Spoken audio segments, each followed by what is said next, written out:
So it's now Sunday. Let's see. Where do we want to go? I guess we can look into the Notre Dame and see what this study is about, cause what the book is all about, because I'm very interested in that. So let's head there now.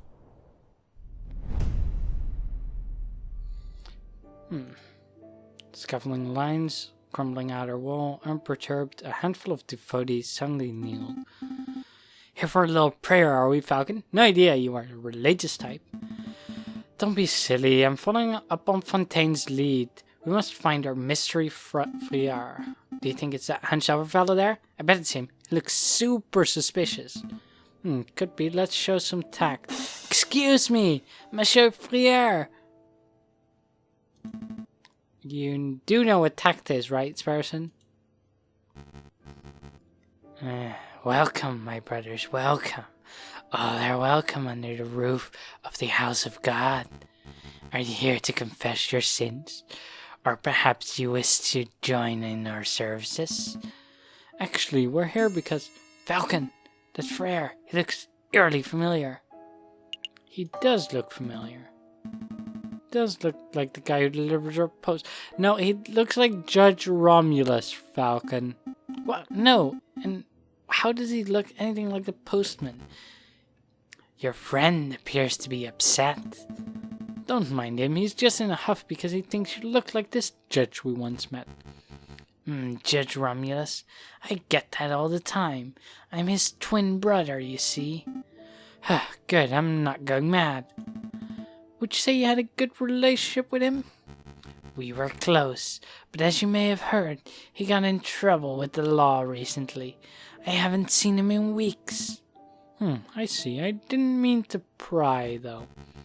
It's no trouble, but tell me, why are you here, my brothers? Alright, well, we have a couple of questions. Could you take a look at this? Yeah, at this right here.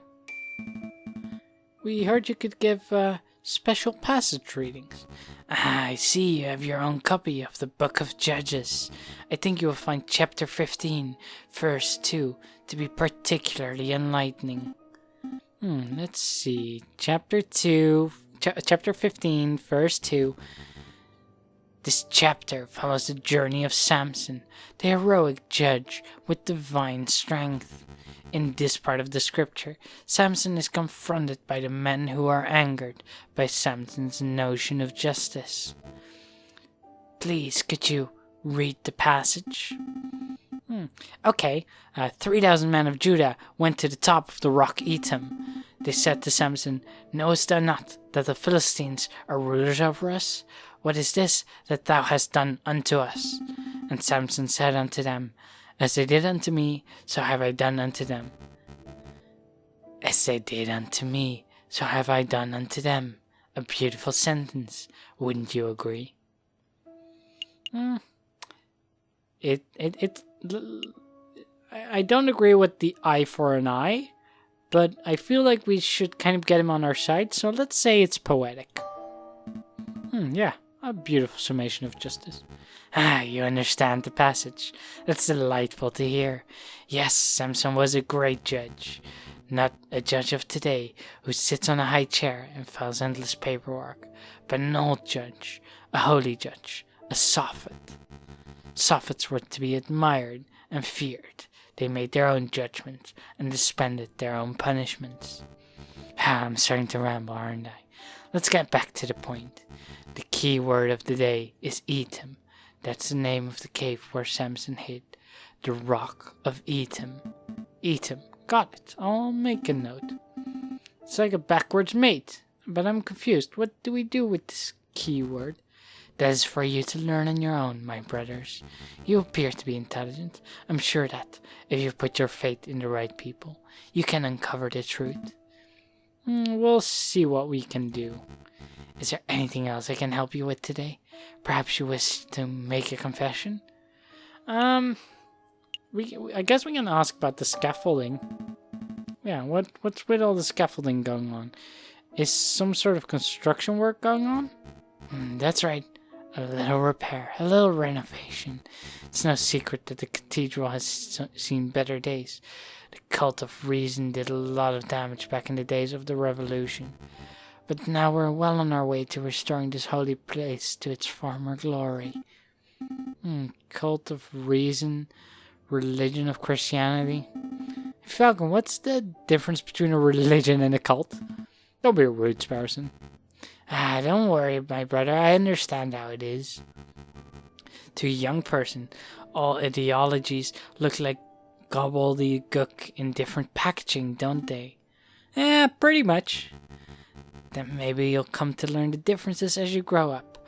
I promise. Some ideologies are worth following to the very end. But let's not talk about cults and ideologies. Do you want anything else? No, that'll be all. Yeah, I think we're done here. Thank you for your time. So, interesting. We have our code word, which is item. Yeah, he definitely does seem fishy, though. But now we need to bring this to the right place. What would be the right place, though? That's a good question. I think I want to try going to the chocolate emporium, because we could buy some sweets to maybe sell as bait to, or trade as bait to the man who likes fishing, or the person who likes fishing. So let's see what we can discover here. Welcome. It's you two again. You remember us? Guess it's no surprise. Of course I remember. You're the one who asked so many questions and bought so little chocolate. I'm afraid we have more questions, but thank you for being patient. Do you know about an uprising? Have you heard of the croque monsieur? You sell chocolate to a lot of people. Have you come across any unsavory characters? Of course. One time I was hiking through the mountains of the Netherlands. Wait. The mountains of the Netherlands? What mountains? I live in the Netherlands. We have no mountains. Like we might have one oversized hill somewhere, but the mountains of the Netherlands seems a bit silly to me. Okay, and I was accosted by an overzealous tulip salesman. I threw a fistful of Dutch rubles at him, and he made a hasty retreat.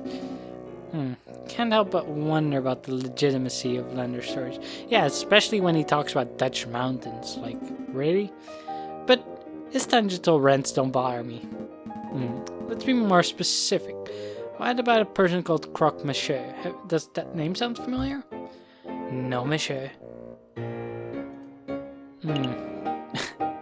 Do you know about an uprising? Any rumors of a rebellion? Why, there's always rumors. The citizens whisper in the shadows. The bourgeoisie cowers in fear. Yeah, but have you personally heard anything specific? No, monsieur.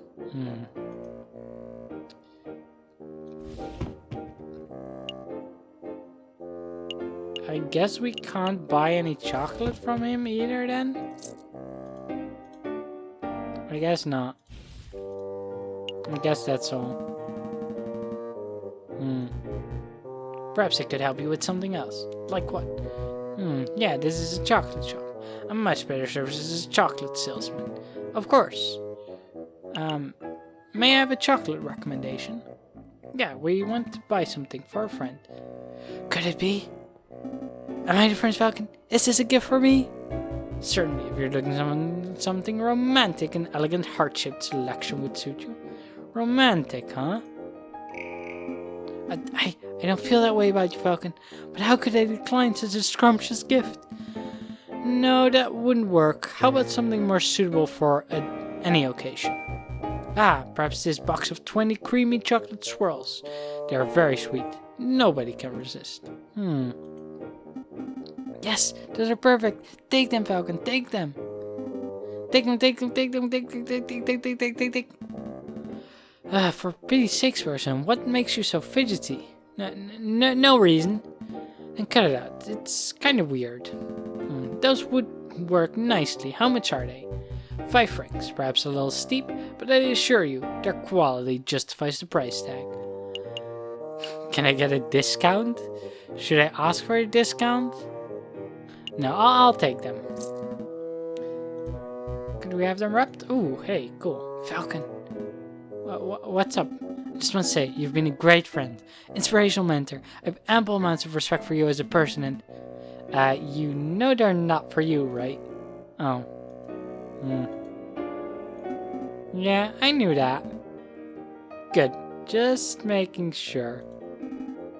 You're breaking my heart, Falcon. Here you are. I'm sure the recipient will enjoy them. Okay, so now we have a box of chocolate. Thank you. Alright, so we could possibly trade that for the fishing string whenever we feel like going back there to trade that. But I think there might be some other things we want to do first. Let's see, so going over the bridge won't work. A lot of artists, scholars, and historians. A lot of shoppers. So many options to go to. I feel like in the previous cases there was a lot less freedom. I mean, there was still freedom, but there were a lot less options. And now there's so many more options. It's a bit more difficult to choose where to go. I think we might want to go to the private investigation firm, see if Mousy knows anything.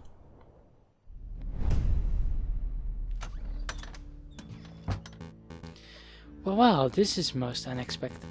Monsieur Falcon, Monsieur Sparrowson, I believe this is our first time meeting without disguises or pretenses, as it were. But first things first. Mousy, would you kindly fetch our guests some tea? Of course, Monsieur Philbus, of course. Monsieur, what sort of tea would you like? Chamomile? Darjeeling, maybe? I don't know what either of these flavors sound, so this sounds good. Sure, that works. Thank you. Okay, one pot coming right up. Let's get down to business. What is it that you two came here for? Well, we have some couple of questions. Have you heard of an uprising? Of course, these days a man can't walk into a tavern without hearing angry men whispering about violence and revolt. I dare say that Paris may find itself in the midst of yet another revolution before the end of winter. What about the dissenters? Do you know where they are meeting? I'm afraid I only know what you can read in the papers. I know anti-government protesters were meeting out in the open until the government clamped down on large public banquets. With the banquets gone, who knows where the dissenters went? I see. Perhaps I can assist you with something else. Have you heard of the croque-monsieur? And not the sandwich, unfortunately. The croque-monsieur. Are you referring to the black market salesman, the man who claims to be able to procure anything, no matter how illegal? Yes, that sounds like him. Do you know him? Me personally? No. I just know of his vile reputation. I see. Any idea how we could find him? Meeting him face to face is not easy. The man doesn't make himself known to just anybody, after all. I know. I'll do some investigative work of my own. Come back in 3 days, and I will tell you where and when you can find the croque-monsieur. That's an enormous help. Thank you so much. Of course, there is a price. What's the price? Just a small fee, a mere 30 francs. Hey, we saved your ass over that Prince Juan business. Any way to show your gratitude? You must understand this is no personal errand. We are investigating on behalf of the king and country. I'm sure your intentions are noble, but I'm running a business. A fox has to eat. 30 francs, and I guarantee you I will find him. That's my final offer. What do you say? Ooh, now this is interesting. This means we could get the guarantee of finding him, but it does take 30 francs out of our 100 franc budget that we essentially have for this case.